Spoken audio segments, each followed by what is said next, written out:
Hi, this is doctor Chakrapani, paediatrician. ఈరోజు ఓపీలో ఒక పేషెంట్, ఒక అటెండర్ బేబీకి ఈ బాటిల్లో ఫార్ములా కలిపేసేసి ఫీడింగ్ పట్టిస్తుంది. సో బేబీ కూడా తాగడానికి చాలా ఇబ్బంది పడుతుంది అనమాట.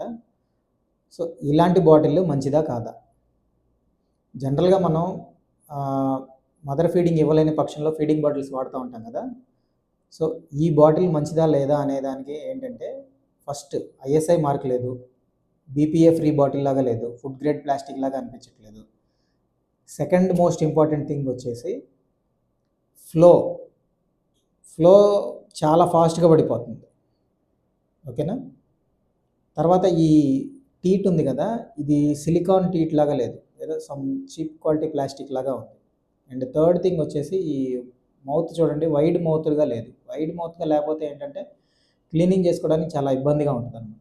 అండ్ థర్డ్ థింగ్ వచ్చేసి ఇక్కడ మార్కింగ్ సరిగ్గా లేదు. అంటే అసలు ఎంత కలుపుతున్నాము, ఎంత పౌడర్కి ఎంత వాటర్ పోయాలి అనే దానికి ఇక్కడ మార్కింగ్ సరిగ్గా విజిబుల్గా లేదు.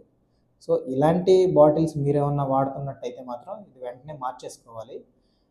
ఇందాక ఫ్లో ఎక్కువగా పడుతుందని చెప్పాను కదా, అలా ఫ్లో ఎక్కువగా పడితే ఏంటంటే బేబీ ఫాస్ట్గా తాగేస్తుంది. దానివల్ల చోక్ చేసుకునే ఎపిసోడ్స్ ఎక్కువ ఉంటాయి. యాస్పిరేట్ చేసుకోవచ్చు, అంటే ఇప్పుడు పొరబోయి ఊపిరితిత్తుల్లోకి వెళ్ళిపోవడం ఇలాంటివి ఉంటాయి అన్నమాట. అది చాలా ప్రమాదం బేబీకి. సో ఇలాంటి బాటిల్స్ మీరు కనుక ఎవరన్నా ఉన్నట్లయితే వెంటనే మార్చేసేయండి. ఒక ఐడియల్ బాటిల్ యొక్క క్వాలిటీస్, అంటే నాణ్యత గలమైన బాటిల్ ఎలా ఉంటుంది అనేది మనం నెక్స్ట్ వీడియోలో తెలుసుకుందాం. Thank you.